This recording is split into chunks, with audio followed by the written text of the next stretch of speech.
So, I know this was kind of coming out of left field for some of you all, but this is the Ruger SR40. This is actually the very first gun that I ever bought. First time I ever went shooting, for the first time, I fell in love with shooting, and within that same month, I bought about 3 guns. This was one of those guns. The very first gun. Now, I've actually never did a video review of this gun. I did one. It was this gun. It's an old video if you want to go back in the archives of videos I've done on YouTube. It was the SR40 versus the Smith & Wesson M&P 9. But I never did a standalone video review. Actually, that wasn't an SR40, that was an SR9. However, this little baby holds a ton of nostalgia. But we're not gonna talk about that. I'm gonna save that for another video where I talk about my first gun that I ever bought, why I did it, my thought process, and would I still buy it today?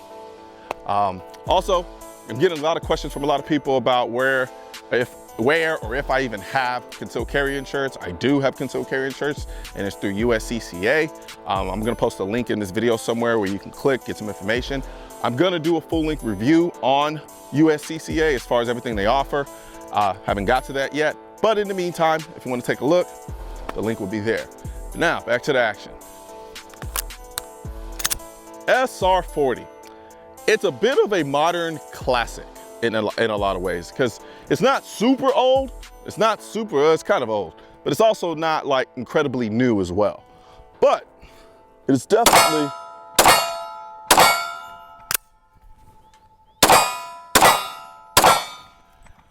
it definitely got some age on it. So now let's talk about the looks of the SR40. Well, first of all, one thing that people need to understand about the SR40, where it sits and why it's even relevant. And to a degree, you can make the argument that it's kind of not relevant anymore because it isn't 40. I know that's gonna piss off some people, especially people that love 40 caliber. This gun is incredibly affordable. It's a gun that's incredibly affordable, and as a result of it being, not only is it incredibly affordable, it's a really kind of good quality firearm for the price that you're getting. You can get these guns in a sub 300, brand new. That's saying a lot.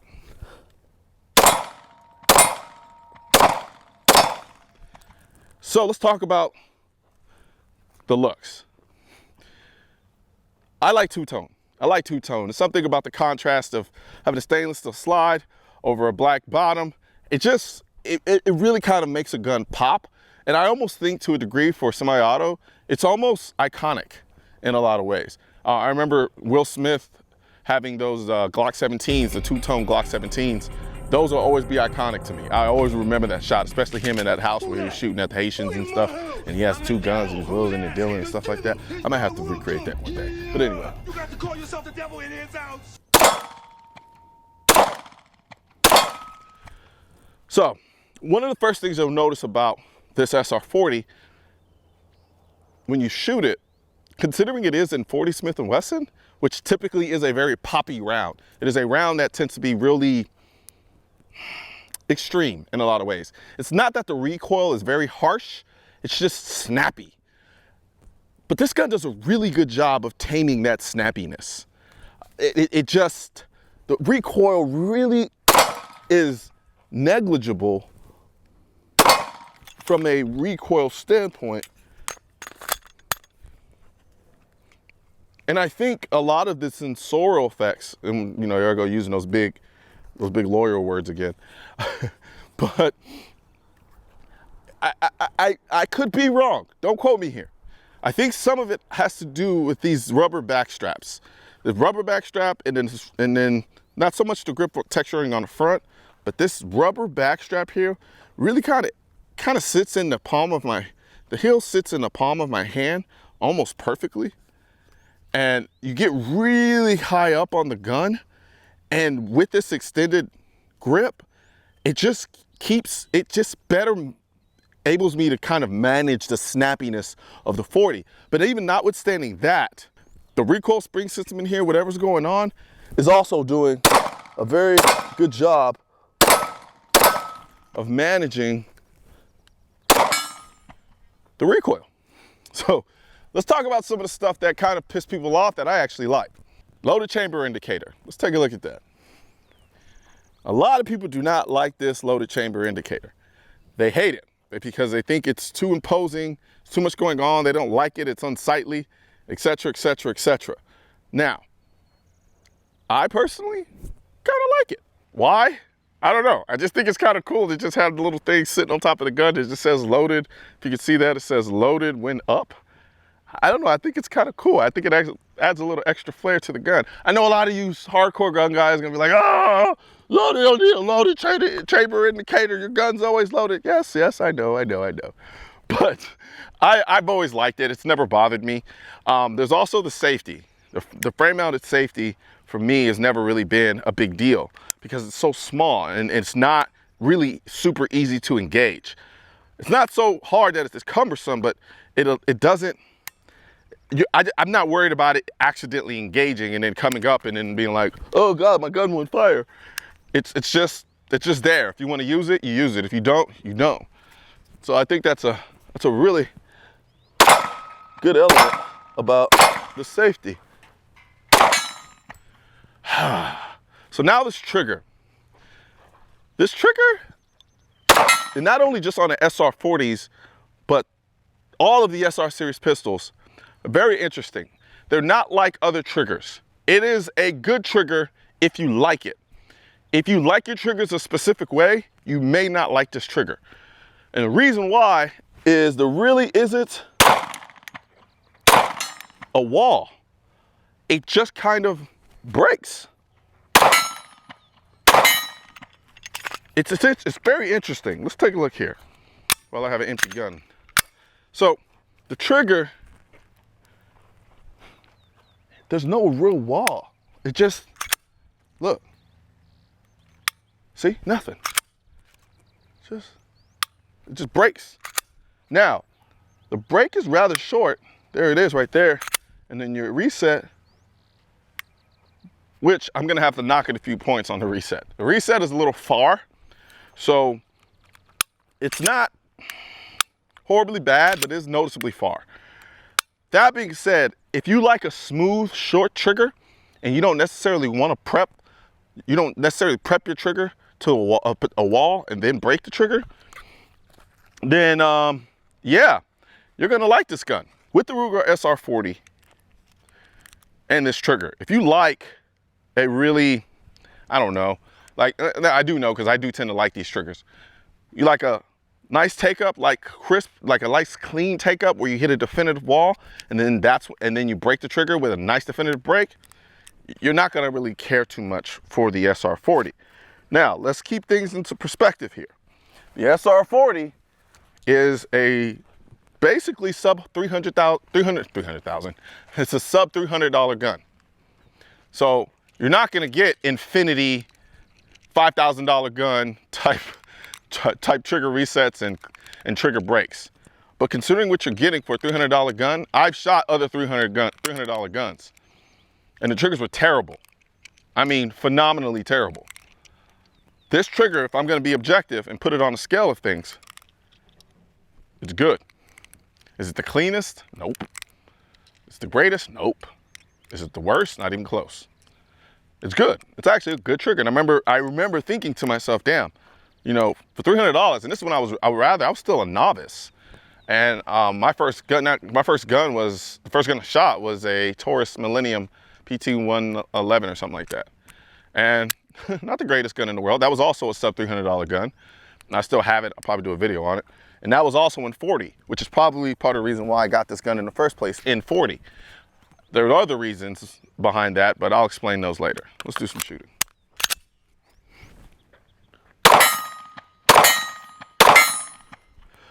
One other thing that some people don't like, which I never really came to a conclusion about how I feel about it, is this gun can't be fired if there's no magazine in it. So right now, as you can see with this monstrosity of a loaded chamber mag indicator, right? I'm being facetious, but watch. Nothing.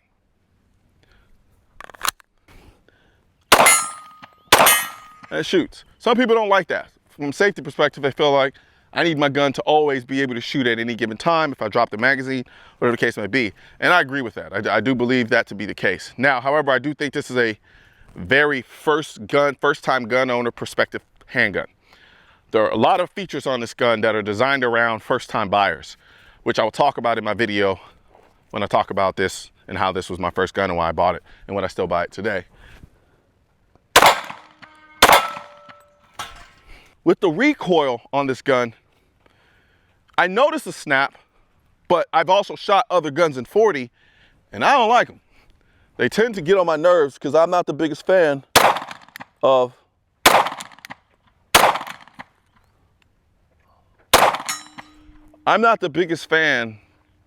the 40 Smith & Wesson round. And for those of you who saw the video that I did a long time ago, the 40 and the people who carry 40 Smith & Wesson, you already know that. If you don't know that, I'll put the annotation here in the video somewhere and you can go watch that video so you can see how I really feel about the 40 Smith & Wesson. Some of y'all gonna be mad. Deal with it. All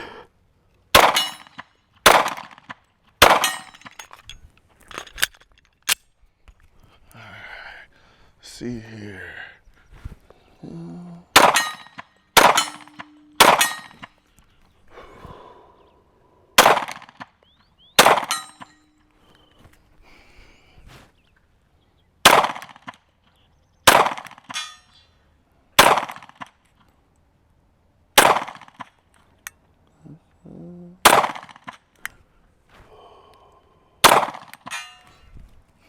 All right, got this guy's here.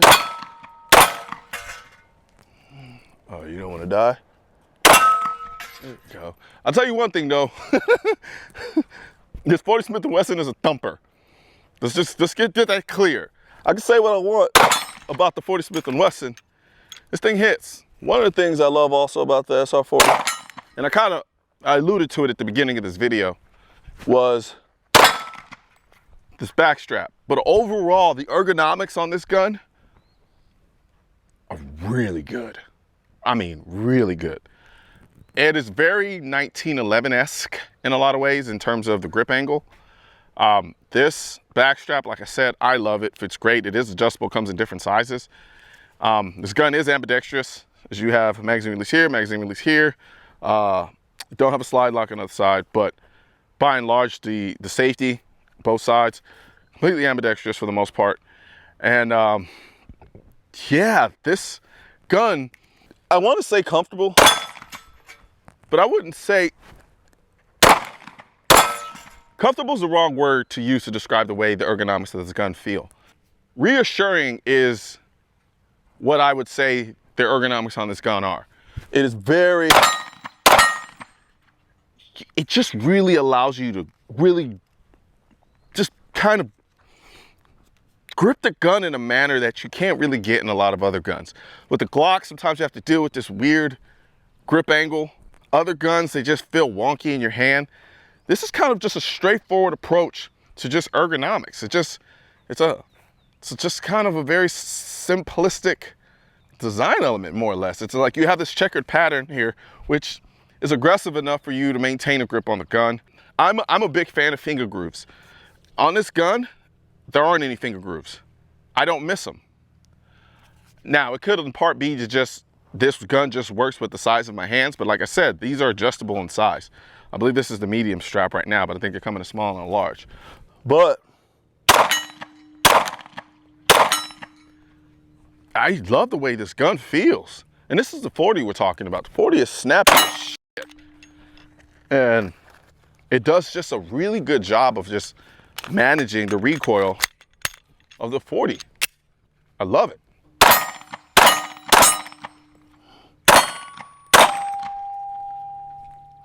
I don't like Glock stock sights. The sights you have here, you have adjustable 3-dot sights on this gun. I actually had to adjust them because they were way off before we started this video. And the adjustments are actually really, really easy. But you have this big front white dot up front, and then your rear sight is the smaller dots, which allow you to they kind of stay out of your way. They're not too imposing. Sometimes iron sights can get a little annoying because they're trying too hard to get your attention. That's not really the case with these sights. They kind of work really intuitively, and I can see what I'm shooting at and have no problem focusing on my front sight the way I'm supposed to.